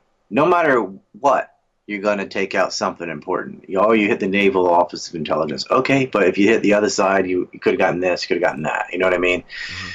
I don't see, like, oh, you ran a plane to the World Trade Center. You're going to hit Jewish businesses. It's like the whole thing. Chats, have you seen what Putin said? Chat brought up Putin supporting the war also and saying that we don't need any proof that bin Laden did 9/11. Were you aware Putin said that? Nah, but Putin had his problem with Islamic Chechens anyway. So I think he staged the apartment bombings also to get into power. No, he was already in power when the apartment bombings happened. They were at war for 3 months before the apartment bombings. Pretty sure he wasn't president at the time, though. No, he's in charge of the Chechen war. Yeltsin was a drunk. Yair Geider was running the country, and he was running it into the ground. But the Chechens had bombed our apartments already, and so they were doing apartment bombing drills, which makes sense because apartments have been getting bombed. All right, we'll say David Saturn, some of these PNAC people go ahead and blame everything on there. Another one of the sources was fucking Litvinenko. And then they said, Putin polonium poisoned Litvinenko. I'm like, oh yeah, that makes sense. Now don't just shoot them. Let's use an $11 million radioactive, highly traceable poison to kill some low-level schmuck in England. No, what happened was... You don't think the KGB would poison somebody? Not with polonium. That's retarded. What happened was... He seemed poisoned to me. He was poisoned. He died of polonium, for sure. But if you're going to kill someone, you can use arsenic, resin. You could just stab him, push him out a window, shoot him, beat him to death. You don't use an $11 million radioactive traceable poison that goes back to you. What happened was Litvinenko had been stealing polonium in an illegal smuggling operation and accidentally overdosed. And then they blamed it on Russia because they couldn't explain where did he get this? What is he doing with this material? He was working for Boris Berezovsky, a Jewish oligarch who'd been exiled from Russia. And we know that because there's traces of polonium in Boris's offices and to and from Israel with the planes. We know who he met with. I got a long Substack article about it. Litvinenko had been a narc against 9 prominent organized crime bosses and underbosses in a real estate scam in Spain. We're getting off we're getting off 9/11 here now. You want to save this for the Russia debate? Benenko is like total bullshit, and it's that Brennan Martinez crap and just fucking it's moronic takes that never looked into it, don't know anything about the oligarchs, don't know about organized crime, and just don't know what they're talking about. We got another 10 minutes. I told you an hour and 45 at the max. We got some super chats to get to. We'll get more into the Russia chats for sure. Disagreements on another video. Yeah, let's not get into Russia. Well, you just did a little tangent there. So well, somebody said, you see what Putin said about 9/11? I was like, well, he did. It's true. Putin did. He did say we don't need any evidence. Islamic terrorists. I mean, he's been killing Al Qaeda in Syria, and he doesn't like. And he loves Israel. He says Israel. Putin told Ariel Sharon that he thinks Israel wants peace with the Arabs. Yeah. He needed Israel's drone tech during the Georgian War because it's all American based, and he knew the Israelis had it, and he got it too. He's in with Chabad Lubavitch and these networks, and the KGB, Russian Orthodox Church. Christianity is kosher as well. We'll pick this up. We're gonna do a whole show. I'm gonna have to prepare to have the clips and the. We're at the end here. Okay. See Through It All says, did you know Q has biblical origins? Q is, I don't believe in Q, by the way. This is not about 9/11 also. So I said 9/11 questions. Thank you, See Through It All. But yes, Q is the hypothetical book before Mark, and I believe it's nonsense. They're just. Oh, I thought you were talking about QAnon. I was like, what are you on about? No, that's why they mentioned it though, because they think, oh, Q is Q, but it just means I forget what the Q means, first or something like that. Anyway, White Falcon says, so glad you got together to discuss this. Yeah, I thought it was a lot of ground. Powerful information we covered today too. So glad you got together to discuss this. We must never let this die like COVID. This was an event that stripped us of our rights. Oh yeah, they'll lie about COVID. They'll lie about Epstein. They'll lie about everything. COVID was another giant tangent, but also important, but not get into it today. It just shows the capacity for all of mainstream media to lie so much is the point. Dr. Fauci is the Antichrist. Trump is. COVID. Oh, watch my videos, bro. The rabbis say he is. Like COVID, this was an event that stripped us of our rights with a curious lack of caring about the causes from the powers that control us. Do you think the same powers orchestrated both events? You think it's the same groups behind COVID and 9/11? Big question. You got to add, not everybody in Big Pharma was involved in 9/11, no. Right. I think it's different factions. But the media that bullshits you is mostly the same people. Mm-hmm. Okay, Hexakin says we are all Ryan Dawson, and I read his other one earlier. Lars Norman says, love the Unabomber cover. Uncle Ted is an American hero. Yes, on my hat. Oh, on your hat. Unabomber is that the guy that was like talking about technology and manifestos? Oh man, Adam, Ted Kaczynski. It is Ted. You've got to read Industrial Society and Its Future. You will love it. I interviewed the guy. He wrote the Jesus hoax. I've interviewed him twice. David Skirbina. He's the one that had all the correspondence in the letters with the Unabomber. Yeah, I know. He's Bush League though. That on the Unabomber stuff. Ted Kaczynski's like, man, you got to read The System's Neatest Trick. It's only 8 pages. And then read Industrial Society and Its Future. It's like he wrote it yesterday, but he wrote it 30 years ago. But he is calling all of it, like Antifa and all this crap that's coming out now. This is what he was saying, the psychological breakdown of the left. You know, like men or women. And it sounded so nuts when he was writing it, but now we're witnessing it. Rebellious says, Adam, ask him what Ryan thinks of the Gelatin B team was doing in there. That was an Austrian art school. That's Rebecca Roth nonsense, so I'm not going to spend any time on it. Right. She made a film called Decade of Deception. Mm-hmm. Mine is called Decades of Deception. Mm-hmm. Changed one letter and put it out on 9/11. I don't feel very good about it. There were Israeli art students, and that is a real story. They weren't in the towers, though. They were going. They were in Florida and stuff, going to military people. Thank you. Yeah, that B team thing is crap. And what happens now, though, when you Google Israeli art students, that soaks everything goes directed to that crap and not to the actual art. Be wary, people. Don't believe everything you see on the internet, okay? People, they like to inject cognitive infiltration. Cass Sunstein, they like to inject disinformation to muddy the waters, spoil the punch bowl, to discredit, make conspiracies look crazy. This is their go-to trick to cover things up. Just remember that. Rebecca Roth, not even her real name. I interviewed Kurt Haskell, did a deep dive on her. My favorite internet meme, or one of them, is the picture of Prince, and it says, "Don't believe everything you read on the internet. Bob Dylan, drummer, Metallica." Okay, Thomas says, love it when you bring up Katrine Smith and Denko mechanical stories like this, and anthrax are more important to discuss and more damning than saying buildings fall too fast.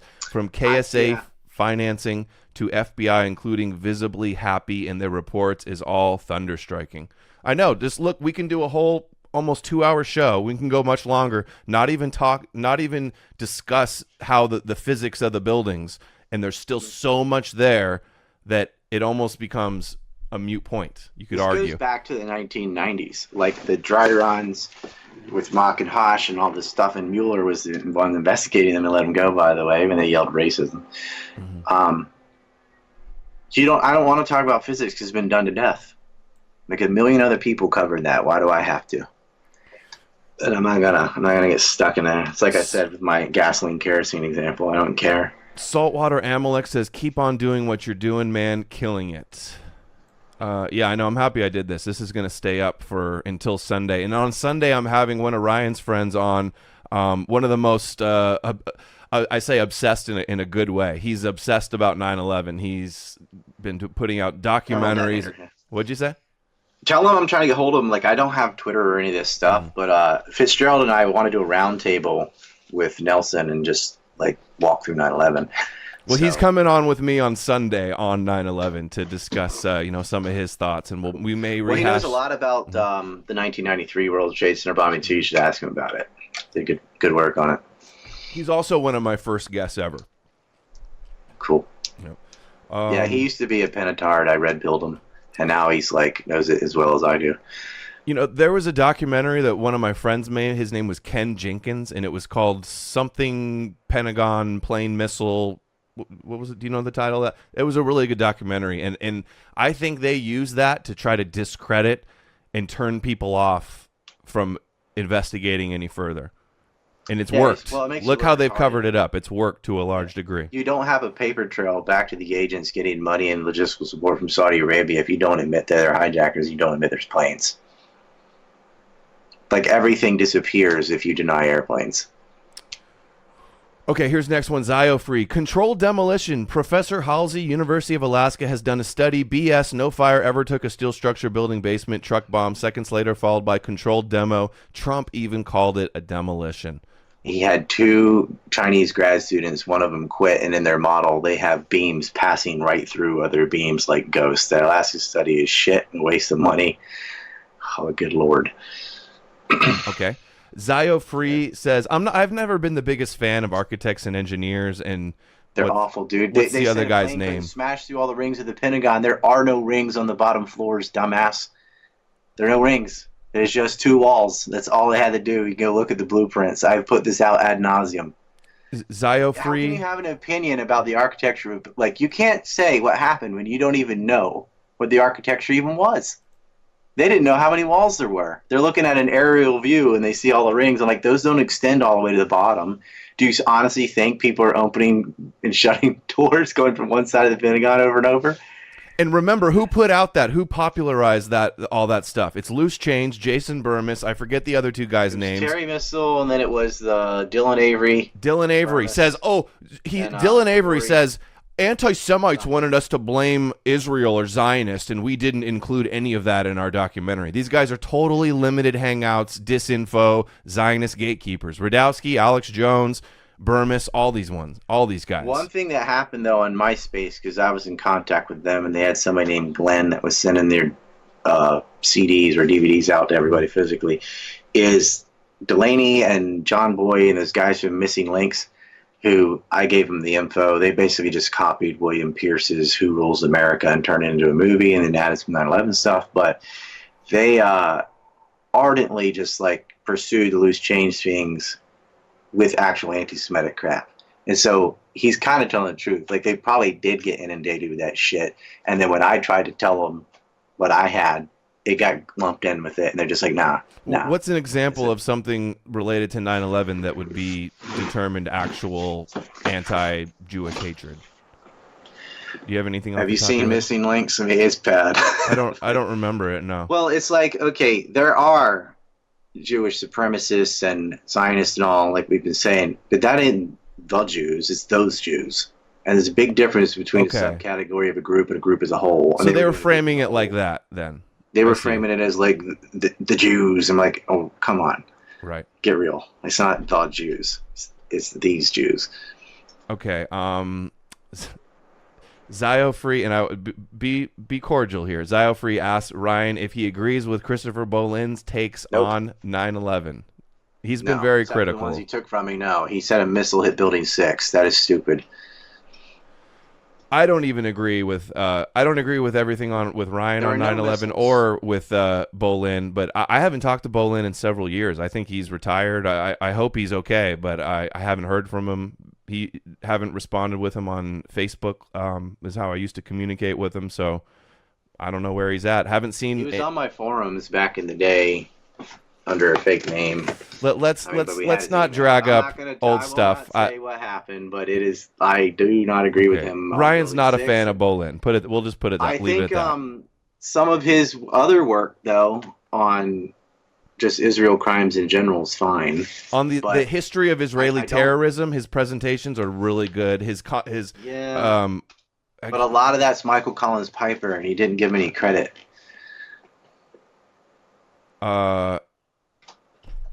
Just look up Piper and Bolin and the feud they had. I know they didn't look at everybody has feuds with everybody though. That doesn't necessarily. I read that stuff, and some of it seemed a little unhinged to me. I mean, like I've never copied anything from Whitney Webb.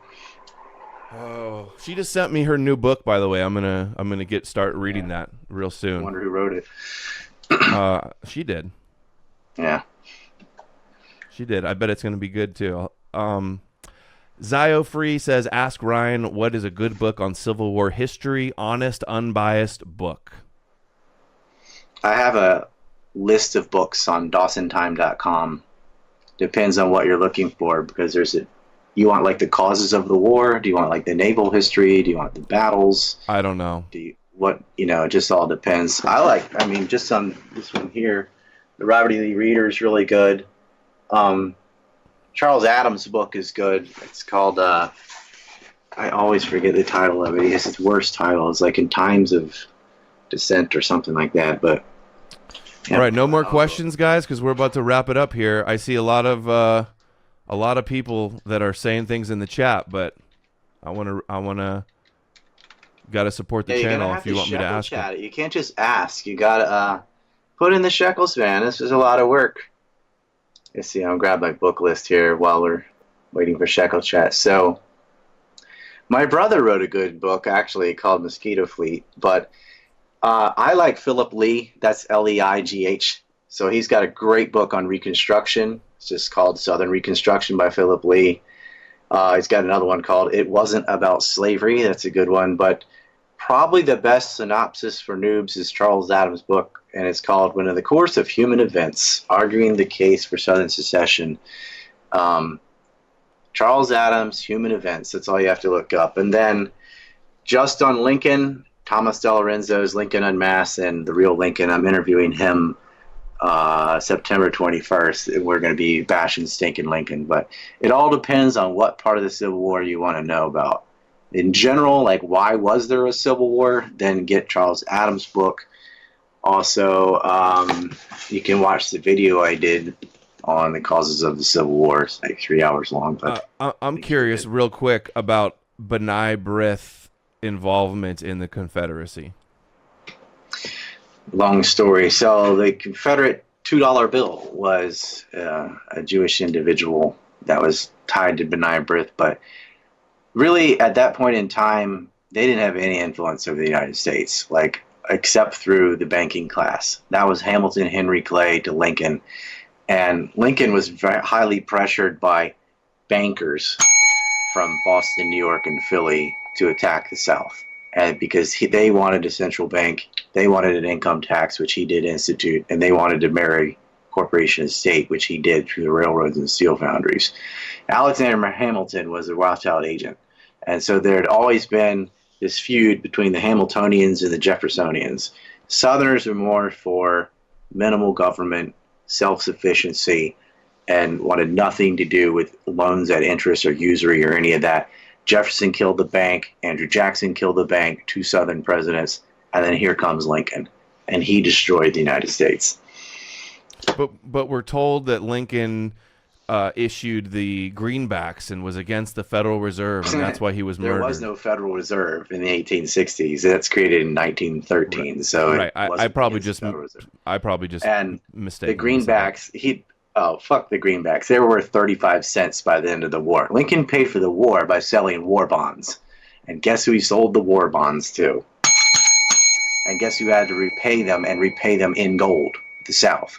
And that was even after Lincoln was dead. Grant became president, and he had the war bonds paid for by Southerners, even though almost the entirety of the taxes was spent on the northern infrastructure and northern public works. 2/3 of all Southern railroads had been destroyed. They came down there with their carpetbaggers and stole the fungible funds out of cotton, and all this goes to finance you know what and who. And they went on all the way to the Black Hills to steal gold from the Native Americans. And go look up the investors in the Black Hill. Go look up the last names. You'll laugh. All right, thank you. I've done like no research into the Civil War. My focus is purely on Zionism and religion. Like the North, if you want to know, well, the Zionist hand, it was mostly just regular mercantile Christian. It wasn't. It was just Yankees, man. They are greedy, and Christian Yankees. Are you sure this is a almost the whole Presbyterian problem? Well, it's both. Yeah, the banking class was a mixture, but plenty of it was. It wasn't them. It's just like this northern class believed in state and mercantilism and state sponsorship of companies. Wasn't it New York though? Wasn't it mostly New York? And we know. No, it was Philadelphia was the worst at that time. Okay. New York all right, becomes the worst. Let's wrap it up. Too much non-9/11 stuff. I might even have to cut off this end part just so it's 9/11 I'll send you and some shorter. Civil War stuff. Fluke, I'll send you some Christianity as a deception stuff. You asked for a link on that. Oh yeah, sure. I'll watch that. Fluke Dog, last super chat. Thanks everybody. Fluke Dog says hi everyone in the chat. Thanks for all your work. Adam, regards from the UK. Thank you so much. And that is all. Appreciate everybody for watching. Dawson, your links and parting words. ancreport.com. Yeah, go watch NUMEC. I want you to watch it too. I think you'll love it. It's on Rumble for now. It's also on Odyssey. NUMEC, how Israel stole the atomic bomb and subheader killed JFK. Yep. I look forward to it. Thanks for coming on, and we have to do the follow-up Putin, Trump, Chabad debate. And come on Horseman. And come on Horseman to expose the Abrahamic Judeo conspiracy. Absolutely. That'll be awesome. Sounds good. All right, everybody, thanks for watching. Thank you to my guests. Tune in share this link so people can see this 9/11 video that's a lot different than most of the other 9/11 videos you're going to see out there.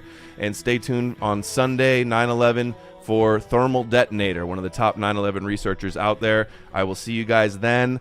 Thank you, and have a nice night.